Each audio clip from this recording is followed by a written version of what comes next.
Though he is the biological son of the largest landowner, he is not entitled to a single share of the family property. Even when meeting the girl he loves, he has to do it in secret, never daring to make easy promises about the future, because under the local right of residence system, the farm and all the family property will be inherited by his older brother, the firstborn son, and as the second son, once his father passes away, he will be left with nothing. Yet even in the face of such unfair treatment, Mattie still chooses to stay at home. He remains beside his blind father, helping him manage all the small matters inside and outside the farm. By contrast, his older brother Esco, the one who is supposed to inherit the family estate, spends his days idling around and doing nothing. He even believes that his younger brother staying on the farm all day is proof that he has no ambition. Not only does he gather followers and bully the villagers, he gradually turns into a notorious bandit leader. It is said that several lives are already on his hands, because bandits run rampant, local order has long since collapsed, and government power exists in name only. In an age ruled by the law of the blade, Esco builds his authority through violence. He becomes the dark ruler of this land, a man whose word is final. Whatever catches his eye, whether livestock,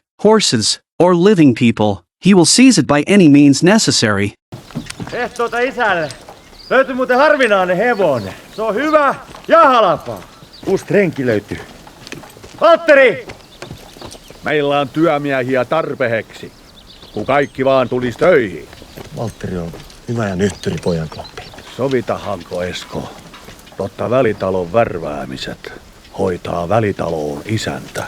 The eldest son has long been a thorn buried in old Master Auntie's heart. He is also the deepest shame and pain of his life. He never imagined that his own flesh and blood would sink so low as to become a tyrant who preys on ordinary people. But a parent's love for a child can never be completely erased. Although every time Esco swaggered home with his man, old Master Auntie felt deeply humiliated. This time, when his son voluntarily offers to help at the tar pit, the old father still feels comforted. Mattie is happy for his parents that his older brother is willing to return to the farm, but deep down, he still cannot truly relax. He knows better than anyone that the day Esco officially takes his father's seat will be the day he quietly exits this family. It is not that he covets the family estate. What truly troubles him is the chain reaction caused by losing his inheritance rights, because without property to rely on, he will not be able to marry his beloved Aino. Aino's father would never allow his daughter to marry a second son with no estate to his name. Karataan. Mä menen puhumaan sun isällesi. Ja sanot mitä? Mä pyydän meidän isältä. Kun tulee sopiva hetki, jotta lohkoon mulle torpu. Se ei oo keltään pois. Tee se joutuun. Ever since the eldest son returned, old Master Auntie has sensed Mattie's growing silence. Though he cannot see, his heart is as clear as a mirror. He can hear the weight inside silence, and feel the frustration that has nowhere to go. Mattie does not know how to bring up the matter of land with his father. To his surprise, before any words are spoken, his father shocks everyone with an action of his own. He directly invites the notary to the house and signs his name on a will he had prepared long ago. The will states in black and white, clear as day, the farm's sole heir is the second son, Mattie, not the eldest son, Esco. Sä aitat esikooses testamentilla. Talo pitää jättää parempana kuin sen saa. Ei välitaloa viinapäisisän nöyrä. Tai sen puoleen vankilastakaan. Mattie completely agrees with his father's view. In his eyes, passing all inheritance only to the eldest son is an unjust rule. All sons should have the right to share the family's property together. However, the father and son's thinking leaves Mattie's mother horrified. She firmly believes that once the farm is divided among different children, the family's wealth will be scattered. Over time, they may not even be able to keep their status as the largest landowners, but her objections cannot shake her husband's decision. Old Master Auntie insists on giving the farm to his hard-working younger son, Mattie. The reason he does not give half the property to Esco is precisely because he has seen through his eldest son's nature. He cannot bear to watch the work of his entire life be completely ruined in that son's hands. His father's decision clears the gloom from Mattie's heart and ignites the passion he has suppressed for so long. He leaps onto his horse and rushes toward Aino without delay. He wants to share this enormous good news with her first. The two lovers embrace tightly in the barn, as if they can already see the happy life waiting ahead. But just then, Aino's father appears with a stern face. Considering the strong wealth of Mattie's family, and the fact that he rents land from them himself, Aino's father reluctantly suppresses his displeasure. Although he does not immediately order Mattie out, he will never allow his daughter to marry a second son with no inheritance rights. However, After learning that Mattie's father has redrawn the will, his attitude makes a complete 180-degree turn. Meidän puolesta häitä voidaan hypätä vaikka elonkorjuun jälkeen. Aino's father is still beaming, imagining the glory of his daughter becoming the wife of the largest landowner, but the moment he thinks of Esco still being kept in the dark, cold water seems to pour over his head. Unease gradually begins spreading through his heart. Sure enough, when his worried mother comes to him and quietly reveals the matter of the will, the atmosphere around Esco changes instantly. He is like a wild beast whose territory has been invaded. On the verge of losing control, he rides at full speed and reaches the bridgehead on the notary's way home ahead of him, blocking him right in the middle of the bridge. Sieltäkö sitä ollaan tulossa? Sieltä. Milläs asioilla? Maan vuokra. Antilla oli kysyttävää pykälistä. Esco does not immediately expose the notary's lie. Instead, he bends down, flips open the box by his feet, and pulls out the copy of his father's will from inside. The moment the contents of the will enter his eyes, the final thread of Esco's reason snaps. He suddenly draws his knife and presses it against the notary's throat. Mulla on 2 mukulaa. Minkäänlaista testamenttia ei välitalosta ole tehty. Sellaisista suu poikki. Although the blade in Esco's hand leaves the throat, it plunges straight into the notary's thigh. It is a warning. If the notary dares to remain in town or reveal even half a word about the will, Esco will make his whole family pay with their lives. Mattie has no idea that a storm is closing in. He is still wholeheartedly describing with Aino the beautiful future they will have after taking over the farm. Suddenly, he sees the notary's carriage racing over from not far away. He is just about to raise his hand in greeting, but the carriage speeds past him as if fleeing. The notary's frantic whipping of the horse, and the short knife buried deep in his thigh, give Mattie an ominous feeling. A chill runs up his spine. Meanwhile, old Master Antti is by the river where he grew up, using his hands in place of his eyes to carefully inspect the fishing nets. Valkortti Kustalta terveisiä. Sano käyneensä täällä. Kävi. Piti sulle puhua ehtoolla. Mihinhän se paperi on? Esco snatches the original will from his father's arms and smugly announces that both documents are already in his hands. He thinks his father will give up now, but to his surprise, this blind old man firmly insists on making another will. From the day Esco began to fall, Antti's heart had already sunk lower and lower again and again. Countless times, he imagined his son turning back and walking the right path once more, but every wait only brought deeper disappointment and exhaustion. Because of the blood bond he could never quite sever, he never fully broke ties with Esco, yet he never imagined that his repeated tolerance and softness would finally be repaid with the cost of his own life. By the time Mattie receives word and rushes to the riverbank, his father has already been dragged ashore. His body is cold and wet, and he has long since stopped breathing. His father knew every current in this river by heart. For decades, he had never once made a mistake here, and because of that, Mattie refuses to believe his father could have drowned in this place. Oli varmaan katiskoja katsomassa. Ja löyrin vai?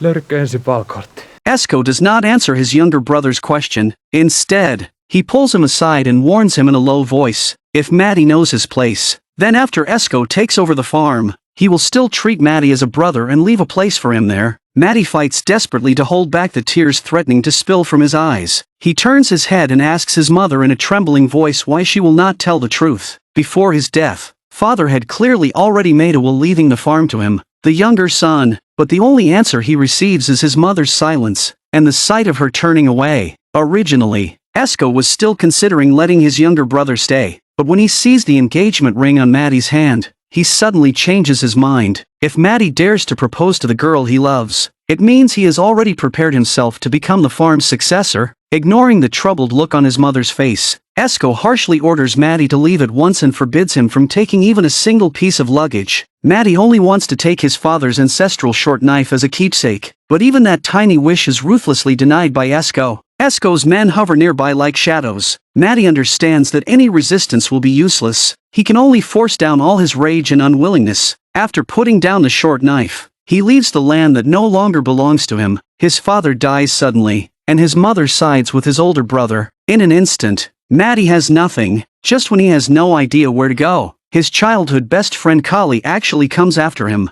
Kali has no intention of staying on the farm to keep helping. When Mattie sees that what Kali has brought out is his father's short knife, he is instantly stunned. In this moment, the loyalty of a true friend gives him immense comfort, and that comfort feels even weightier than blood kinship. Looking at Kali, who has followed him without hesitation, and thinking of Aino waiting for him, Matti wipes away his tears and reignites the fighting spirit in his heart. He has to find the notary and win back justice for himself. At the same time, he must uncover the real cause of his father's death. However, when he arrives at the notary's home, he finds the place completely empty. According to the older brother living next door, the notary's whole family hurriedly left with their luggage and did not say where they were going. Mikäs kiirus sillä Kustaalla oli, kun höökii koko perhe kyytis Lossin suuntahan?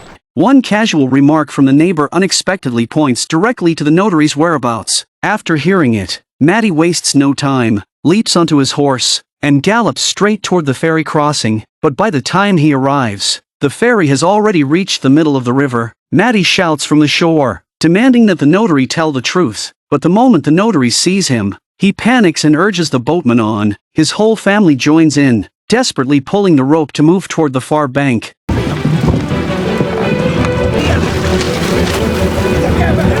Matti's hand is almost touching the riverbank, but in order to stop him from continuing the chase, the notary cruelly cuts the rope. Kali, who cannot swim, is now struggling desperately in the water after the rope snaps. He is about to sink beneath the surface. At the critical moment, Matti resolutely gives up reaching the shore and turns back to save his friend, and because of that, he can only watch helplessly as the notary disappears before his eyes. Though he does not know what to do next, Matti still goes to find Aino. He tells her the truth that he has lost his inheritance rights. Even though Matti now has nothing, Aino still refuses to leave him. She firmly decides to face every storm together with him, knowing full well that her father will never approve of the marriage. She leaves behind a farewell letter. While her family is unprepared, she sets off with Matti on an unknown journey. The three of them endure their first night in the wilderness, but before they can even touch the edge of a new life, the shadow of fate falls over them once again. The next day, Aino's family is invited to attend Matti's father's funeral. When her mother goes to her room to find her, she discovers that Aino has left a letter and run away with Matti. For the whole family, this is undoubtedly a devastating blow. Matti had personally promised that once he took over the farm, he would forgive Aino's family's debt. But now, not only has he lost his inheritance rights and made that promise meaningless, he has also taken away the man's daughter. Aino's father simply cannot accept it. In despair, he sees Esco as his only hope for delaying repayment. At the same time, he gathers his men and swiftly leaves home, determined to bring back the daughter whose head has been turned by love. On the other side, Matti and his companions have already reached the coast. Once the cargo ship finishes loading and unloading, they will be able to board and head toward a brand new world. But at the very moment when hope is within reach, Aino's father appears with his men and forcibly blocks their path. Aino knows her father's temper very well. Once conflict breaks out, the outnumbered Matti will surely be hurt. To calm this dispute before it explodes, she has no choice but to agree to go home with her father. Before leaving, she kisses Matti goodbye with deep reluctance. She quietly promises that she will wait for him, and she presses all of her savings into his hand. But Matti immediately hands the money to her father, because he knows Aino's family will not have an easy time either. Esko tuhosi testamentin. Ja peliätteli notarin ties mihinkä. Ja luultavasti tappoi oman isänsäkin. Isä antoi välitalon mulle. Kumpa niin?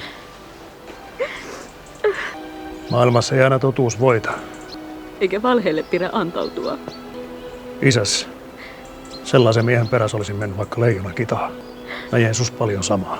As a creditor, Matti's father never saw himself as above others because of it. Instead, he always treated every villager equally. As a friend, that respect from the heart brought him returns far greater than money. It also made many people willing to go through fire and water for him. On the day of the funeral, men and women, young and old from the entire village come to see him off, and Matti, who had originally resolved to leave the country, ultimately joins the funeral procession because Aino stays behind, and because of what her father said, he wants to accompany his father on the final stretch of the road. Since he has chosen to stay, Matti has to think about his future with Aino. He takes a deep breath and walks over to his older brother. He hopes Esco will remember their brotherhood and divide out for him a piece of farmland, along with enough woodland to build a house. Esco says that their family will not be divided. Seeing that the brothers are already at daggers drawn, their mother hurriedly pulls out her private savings and stuffs them into her younger son's hand. She urges Matti in a low voice to leave quickly. This way, it will be better for everyone. But his mother's naked favoritism falls like salt onto Matti's already wounded heart. He fiercely stuffs the money back into her hand and leaves the place that has long since lost all warmth without looking back. Mattie's hurt expression is fully seen by Aino. She follows him all the way to his side and once again tells him firmly that no matter how long it takes, she will wait. Without Aino's unwavering loyalty as his shield, Mattie might already have collapsed under his mother's favoritism. It is Aino's steadfast companionship that becomes the only starlight in his dark life, and it also helps him gather the strength to fight injustice once more. But at this moment, neither of them knows that the wheel of fate is about to begin turning again. To reclaim everything that belongs to him, Mattie begins running from place to place, searching for key witnesses. He is determined to send his tyrannical older brother, who bullies the villagers, to prison. He not only wants the family property restored to its rightful owner, but also wants this land to regain its former peace. And the first person he visits is the older brother of the notary who handled the will. Jos löydän muita näkijöitä, tuukko käräjille todistamaan mitä tiedät. The man says that if Mattie can find 4 eyewitnesses, he will come forward as the 5th witness. After receiving that promise, Mattie can barely wait until morning before rushing to the sheriff's house. He thumps his chest and guarantees it. As long as they arrest Esco, he can immediately gather 5 witnesses to appear in court. The crimes committed by his brother Esco are proven enough to have him exiled to Siberia for hard labor. But the moment he finishes speaking, he sees Esco walking out of the house with several men. That arrogant presence makes it seem as though Esco is the true master of the place. In the end, Mattie not only fails to gain the sheriff's support, he is beaten nearly to death himself. At last, he can only be dragged away in disgrace by his friend. And this news soon reaches Aino's ears. She tells her father that Esco is becoming more and more violent, and someone has to stop these bandits. Almost every local villager has suffered under Esco's oppression, yet no one has ever dared stand up against him. Now he has also inherited the family estate and become the largest landowner in the area. He is also the creditor of many people. Naturally, even fewer people dare provoke trouble. At this moment, Aino's father only wants to pay off the debt as quickly as possible and have nothing more to do with someone like Esco. Not long ago, he built a new tar pit. As long as he can sell the batch of tar he successfully produced, he can repay his debt and improve the life of his family. He places all his hopes on the tar that has arrived at the dock, waiting only for morning to deliver it to the buyer. But that very night, the cargo ship carrying the tar suddenly catches fire, and all the tar is destroyed in an instant, and the mastermind behind it is none other than the thoroughly wicked Esco. Not only does he ruthlessly drive his younger brother out of the family home, but even knowing that Mattie and Aino are deeply in love, he still steals her away. Only when Aino's father is driven to the edge by debt does he reveal his true intention, that is, to force Aino to marry him, and he makes it the only condition for wiping the debt clean. To repay the family's debt, her father actually betroths her to a man who has done every kind of evil, completely ignoring the fact that she already loves someone else. But what fills her with even greater despair is that the man is also the older brother of the one she loves. Te olette myymässä mua jalkavaimoksi murhamiehelle.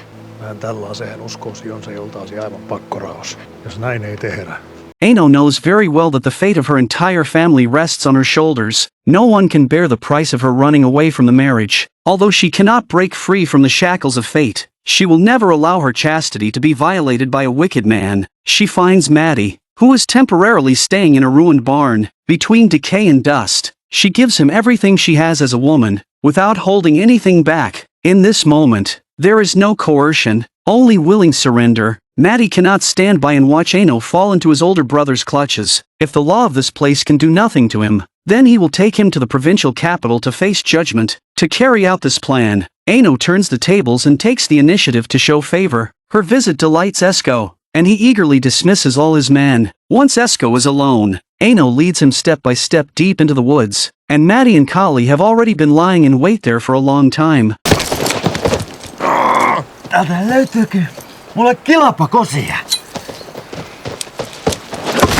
Tapetaan se tähän. In the end, Mattie cannot cross the line of blood kinship and does not strike down his own brother. All he wants is to send Esco to court and make him face the fairest judgment of the law. Yet this lingering trace of brotherly feeling brings a result he never expected. When the small boat reaches the middle of the river, the unconscious Esco suddenly wakes up. After discovering that his hands are tied, he begins thrashing violently like a madman. In the end, the small boat overturns in an instant. Seeing Esco about to sink beneath the water, Mattie's heart begins to struggle once more. The blood bond between them still makes him unable to watch his brother drown like this. But once freed from his restraints, Esco shows no gratitude at all. He actually takes Aino hostage and drags her ashore. Although his words are extremely gentle and he repeatedly promises that he will not hurt her, Aino still glimpses a flash of violence deep in his eyes. From the moment she falls into Esko's hands, she understands that she has no road left. Watching the trembling Aino being held in his brother's arms, Mattie suddenly wakes up. In the face of absolute evil, useless mercy is nothing but indulgence. He violently pounds open the door of Notary Custa's older brother. His fists rain down on the man's face. He harshly demands to know where the man's younger brother is hiding, but even covered in wounds, the man refuses to reveal a single word. In the end, it is his wife, unable to bear watching her husband suffer like this, who reveals Custa's hiding place. Ever since running away, Custa's conscience has tormented him without rest, so when Mattie comes to find him, he does not hesitate at all and decides to return with him and tell the truth. However, not a single move Mattie makes escapes Esko's eyes. That night, Custa goes alone outside the barn to relieve himself. Suddenly, a dark figure approaches from behind and tightens a rope brutally around his neck. By the time Mattie senses something is wrong and rushes out, he finds Custa already hanged beneath the bridge. The body sways with the current, like a cold and brutal warning. Näitä on sen verran nähty, jottei tässä ole epäilykselleen sijaa. Mitä sä nyt meinaat? Nyt nähdään kuinka kova tappelemahan on. Välitaloon, Esko! Kali grew up together with Mattie from childhood. Although he is an orphan, Mattie never once looked down on him because of his background. Because of that, when Mattie decided to leave, Kali followed him without hesitation. And now, he can even less stand by and watch Mattie lose his inheritance, only to have the woman he loves stolen away as well. At this moment, to avoid any further complications, Esco forcibly brings Aino into his own home and begins openly preparing an engagement feast. He wants to settle the matter as quickly as possible. When Kali comes looking for him, Esco does not take this orphan who only knows how to farm seriously at all, until a flash of cold light cuts through the air. The throwing knife he releases pierces straight through the neck of one of Esco's men with perfect accuracy. Only then does Esco suddenly draw his short knife and meet him in combat. The throwing knives Kali has been practicing so hard with are nothing but childish tricks before Esco's overwhelming strength. He cannot even wound Esco in the slightest before being shoved hard into the corner. The spikes on the wall instantly pierce through him. All his effort and hope vanish with him. By the time Mattie chases after him, before he can even see Kali, his older brother blocks his path. Esco tells him to greet his future wife. Ollaan laittamassa paikkoja kihlajaas kuntoon. Mitä tää mun? Pitää tehdä niin kuin sydän käskyy. Onko se sinä omasta tahdostasi? On. Omastani on. If Aino's attitude is the first heavy blow dealt to Mattie, then Kali's cold body becomes the final straw that crushes him. At this moment, Mattie's entire inner world collapses, and yet the true culprit actually turns around and accuses the innocent. Esco orders his men to seize Mattie and send him to the police station. In front of everyone, he pins the murder of Kali on Mattie. Mikä täärä te teette mulle näin? Mikä musta on vialla? Kylmätin sydämeni, kun tiesin, että sun menetään. Kuinka kukaan ei tee? Voi olla nuon itsekäs! Mattie cannot accept that the older brother from his memories has become so hideous and unfamiliar. Even less can he forgive the mother who should have been impartial, yet again and again pierced his heart in the name of love, and equally filled with pain and worry is Aino, who has been forced to move here. She sees the man she loves falsely accused right before her eyes, yet she is powerless to help, and the bitterness of having nowhere to escape constantly wraps around her already anxious heart. At night, she sits trembling beside the bed. The instant Esco's hand reaches toward her, she grabs the dagger hidden beneath the bed. Unexpectedly, after seeing through her intention, Esco only pauses for a moment before withdrawing his hand. He promises that before the wedding, he will never violate her. After he leaves, Aino secretly slips out of the room, but unexpectedly, she comes face to face with her future mother-in-law. Älä viivy kauaa. Knowing that she must be going to see Mattie one last time, Mattie's mother does not stop her. However, Aino is still one step too late. Unwilling to accept being driven from the bed by a woman, Esco comes back again. When he sees the room empty, he immediately guesses where she has gone. By the time Aino reaches the jail where Mattie is being held, Esco has already arrived first on horseback. Mä ymmärrän hyvin, että sun täytyy jättää kunnon hyvästit. Muut on asiat jää kalavamaan.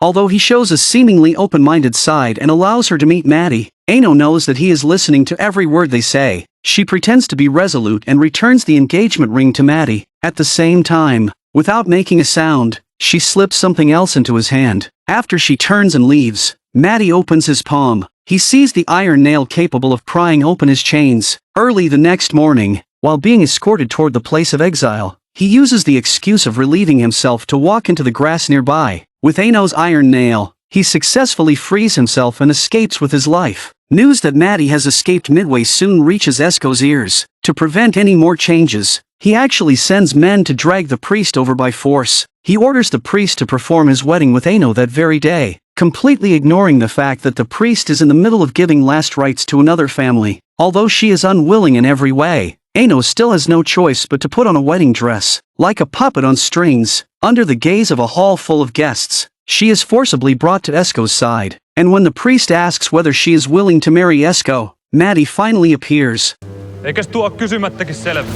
Since Mattie has returned, he has already accepted that he may die. He challenges Esko to a duel and treats it as one final all-or-nothing gamble. If he loses, he is nothing but a ruined body, but if he wins, Esko must tell the truth in front of everyone. Sons killing each other is a mother's deepest nightmare. Mattie's mother has already turned her head aside, unable to watch the duel between her two sons. Yet every sound of a blade entering flesh is like a dull knife cutting again and again across her heart. No matter which son is wounded, the pain belongs to her as their mother. At the same time, Aino's father also suddenly comes to his senses. He absolutely cannot push his own daughter into a pit of fire. He gathers the villagers who have long suffered under oppression, holding farming tools and wooden clubs, and carrying hearts full of rage. They also arrive at the wedding scene, but facing these villagers who have risen in resistance, Esko responds with extreme cruelty. In full view of everyone, he stabs one villager in the abdomen again and again. The bloody scene instantly freezes everyone in place. It also makes them afraid to act rashly again. Esko returns to the dueling ground with his violent side fully revealed. After only a few rounds, Mattie is defeated and is clearly no match for him. When the sharp blade pierces Mattie's shoulder, Esko thinks the outcome is already decided.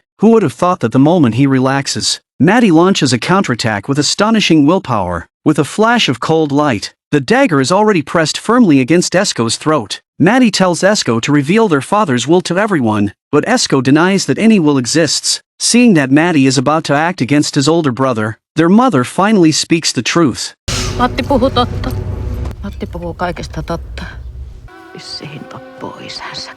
His mother's words ultimately make Mattie lower the knife in his hand. Yet the defeated Esko actually repays mercy with betrayal and launches another surprise attack. This time, Mattie takes the axe handed to him by a villager, determined to fight his inhuman older brother to the death. Unexpectedly, before he can even move, Aino's father strikes from behind with a fatal ambush. With a wooden club, he finally ends the scourge that has plagued the entire region. The film paints a grand picture of humanity, family, and power colliding violently under a particular social order. It is not merely a story about a fight over inheritance rights. More deeply, it reveals the severe tests faced by justice, kinship, and love in a world where order has broken down. In the story, the mother is the most complex figure, and also one of the most thought-provoking characters. Her silence and favoritism appear on the surface to be wounds inflicted on Mattie, but beneath them may lie the deeper calculations of a mother trapped in desperation. She knows very well that her eldest son is savage and violent beyond redemption. Once the will is made public, he is bound to murder his only younger brother. Her partiality is the painful choice of a weak person facing violence,